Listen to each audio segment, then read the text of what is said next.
Hello everyone.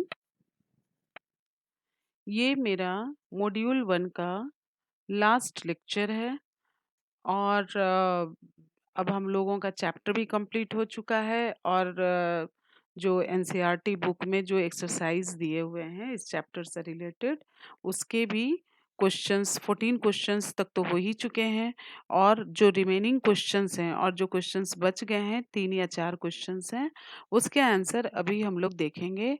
और एक बात मैं और आप लोगों को बता दूं कि इसके चैप्टर के जो नोट्स हैं और जो क्वेश्चन आंसर हैं आप लोग अगर चाहेंगे तो उसको डाउनलोड कर सकते हैं। मैं इसका पीडीएफ डिस्क्रिप्टिव डिस्क्रिप्शन बॉक्स में इसको फीड कर दूंगी और आप लोग उसको आसानी से डाउनलोड करके अपने पास रख सकते हैं। अब हम लोग नेक्स्ट क्वेश्चंस देखेंगे। अभी question number 15। Question number 15. What is meant by emasculation? When and why does a plant breeder employ this technique? Emasculation का मतलब क्या है? यहाँ पर यहाँ पर आप लोगों को डायग्राम में ये चीज़ आसानी से आप लोग इसको समझ सकते हैं और मैं इसको आप लोगों को बता भी चुकी हूँ। पॉलिनेशन में ये आर्टिफिशियल हाइब्रिडाइजेशन का एक प्रोसेस है। ठीक है, इसका आंसर है removal of stamens or anthers of a bisexual flower without affecting the female reproductive organs is called emasculation। ठीक है, यहाँ पर ये बाइसेक्सुअल फ्लावर है, इसमें फीमेल रिप्रोडक्टिव पार्ट भी है और मेल रिप्रोडक्टिव पार्ट भी है। एंड्रोसियम का जो पार्ट जो स्टेमन होता है जिसमें कि एंथर एंड फिलामेंट होते हैं। ठीक है, और ये जो है बीच वाला जो पोर्शन है ये गाइनोसियम का पार्ट होता है, ये स्टिग्मा है, ये स्टाइल है, यहाँ पर ओवरी होता है और ये साइड में जो है वो एंथर्स हैं। ठीक है, तो देखिए यहाँ पर अलग से उसका फिगर भी दिया हुआ है कि ये एंथर है। तो इस एंथर को इससे इस तरह से फोर्सेप की सहायता से इसको हटाना है कि फीमेल रिप्रोडक्टिव पार्ट को कोई हानि ना पहुंचे। ठीक है, तो ये जो एंथर को रिमूव करते हैं बाइसेक्सुअल फ्लावर से, इस प्रोसेस को इमैस्कुलेशन कहते हैं। This technique is used in artificial hybridization. In such crossing experiments, it is important to make sure that only the desired pollen grains are used for pollination and the stigma is protected from contamination from unwanted pollens। ठीक है, तो यहाँ कहने का मतलब ये है कि एंथर को तो रिमूव कर दिया गया, लेकिन स्टिग्मा अगर इसी तरह से छोड़ दिया जाएगा तो क्या होगा कि और भी एयर के द्वारा क्रॉस पॉलिनेशन के द्वारा चाहे जो भी हो तो उसमें से और भी पॉलिन या इस सेल्फ प्लांट का फ्लावर का ही जो पॉलिन होगा वो उस स्टिग्मा पे लैंड कर जाएगा, तो जिससे क्या होगा कंटामिनेशन हो जाएगा और जो हम लोगों को डिजायर्ड पॉलिन को डालना है, लैंड कराना है स्टिग्मा पे, वो नहीं हो पाएगा। तो उसके लिए क्या करते हैं कि this is achieved by emasculation and bagging technique. This technique is used to obtain desired variety of seeds. तो इस तरह से यहाँ पर उसको बटर पेपर से बैग कर दिया जाता है, कवर कर दिया जाता है। ठीक है, जो एंथर हटाने के बाद जो फीमेल रिप्रोडक्टिव पार्ट बच जाता है उसको बैग्ड कर दिया जाता है, तो इसको हम लोग बैगिंग टेक्निक भी कहते हैं। यहाँ पर एक चीज़ और देख रहे हैं जो यहाँ पर लिखा हुआ एक्सप्लेन नहीं किया हुआ है, टैग। तो जब हम लोग इस तरह के एक्सपेरिमेंट को करते हैं, ये क्या है, ये आर्टिफिशियल मेथड है, तो इसको जब हम लोग करते हैं तो इसमें टैग कर दिया जाता है, उसमें डेट एंड टाइम लिख दिया जाता है कि मतलब किस डेट को ये प्रोसेस किया गया है और कितने बजे किया गया है। वो ये देखने के लिए कि ये जो एक्सपेरिमेंट किया जा रहा है वो कितने दिन में सक्सेसफुल होगा। तो इसको बैगिंग एंड टैगिंग टेक्निक भी कहते हैं और इस प्रोसेस को इमैस्कुलेशन कहते हैं। ठीक है। Next question, question number 16।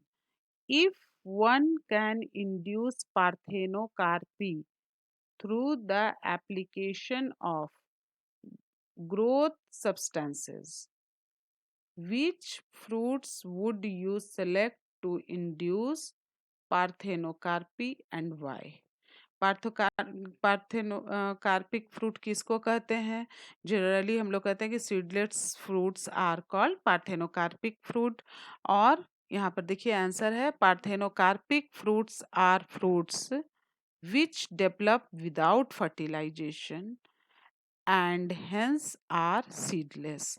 माने इस तरह का जो फ्रूट डेवलप होता है उसमें फर्टिलाइजेशन नहीं होता है और उसमें बीज भी नहीं होते हैं। Parthenocarpy can be induced through the application of growth hormones.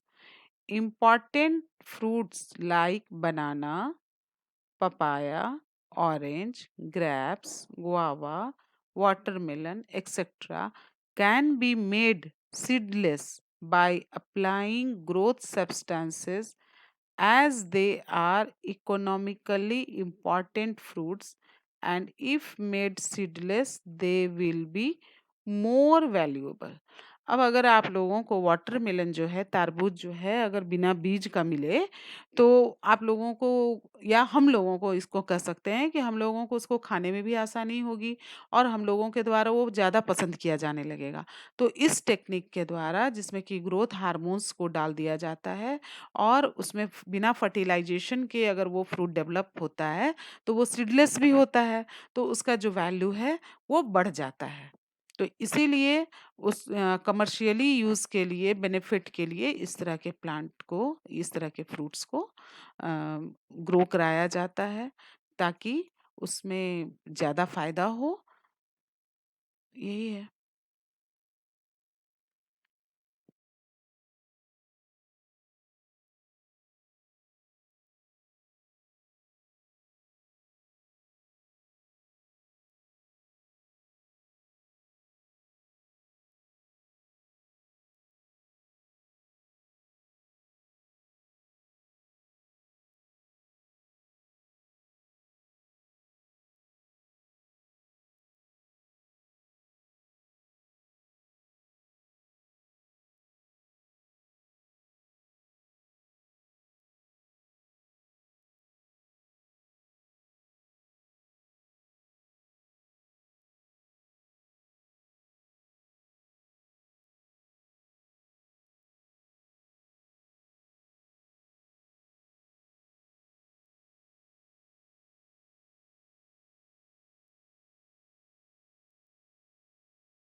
Next question and last question is, what is apomixis and what is its importance?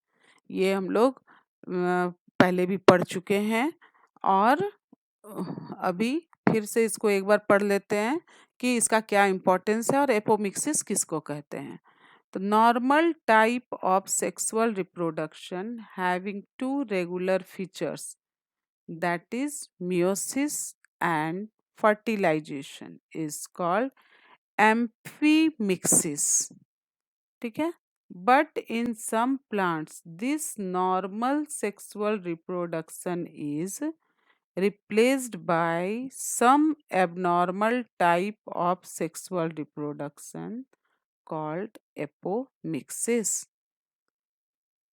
The term apomixis was first given by Winkler 1908. Apomixis may be defined as abnormal kind of sexual reproduction in which egg or other cells associated with egg, that is synergids and antipodals etc., develop into embryo without fertilization and with or without meiosis. मतलब बिना fertilisation के जो reproduction ऐसा है sexual reproduction कि जिसमें fertilisation नहीं होता है. Hybrid varieties of several food and vegetable crops are being extensively cultivated. Cultivation of hybrid tremendously increased productivity. One of the problem of hybrid is that hybrid seeds have to be produced every year. ठीक है. यहाँ पर आप लोग फिर से इस चीज़ को समझिए कि हाइब्रिड मतलब क्या हुआ कि दो वैरायटी को मिला करके कोई तीसरा वैरायटी जो तैयार किया जाता है वो हाइब्रिड सीड कहलाता है. लेकिन इसको क्या करना पड़ता है, हर साल इसको प्रोड्यूस्ड करना पड़ता है. If the seeds collected from hybrids are sown, the plants in the progeny will segregate and do not maintain hybrid characters. अगर जो हाइब्रिड्स जो नया वैरायटी आपको मिला, हाइब्रिड्स प्रोडक्ट मिला, उसको अगर उसके सीड को फिर से अगर रोपा जाएगा तो वो उस तरह का क्वालिटी नहीं मिल पाएगा.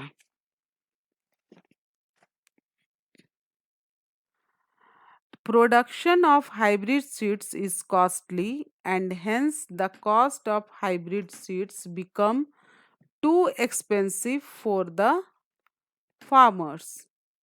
If these hybrids are made into apomix, there is no segregation of characters in the hybrid progeny. Then the farmers can keep on using the hybrid seeds to raise new crop year after year and do not have to buy hybrid seeds every year. Embryos formed through apomixis are generally free from infections. तो यहाँ पर है कि इसका importance क्या है.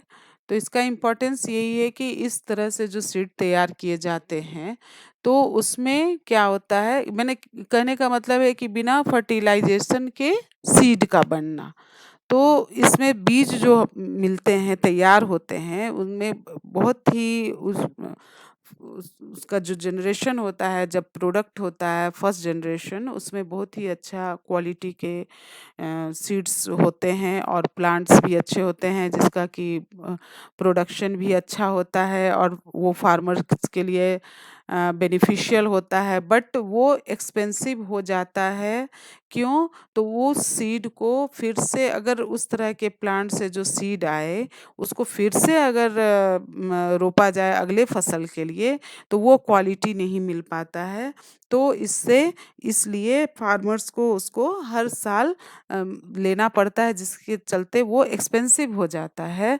तो और जिसके कारण इसमें अगर एपोमिक्सिस के थ्रू ये तैयार किया जाए तो उसमें कैरेक्टर्स जो हैं हाइब्रिड प्रोजेनी के, वो सेग्रीगेट नहीं होंगे, अलग नहीं होंगे, और उस हाइब्रिड सीड को फिर से सालों साल यूज़ किया जा सकता है, और उसको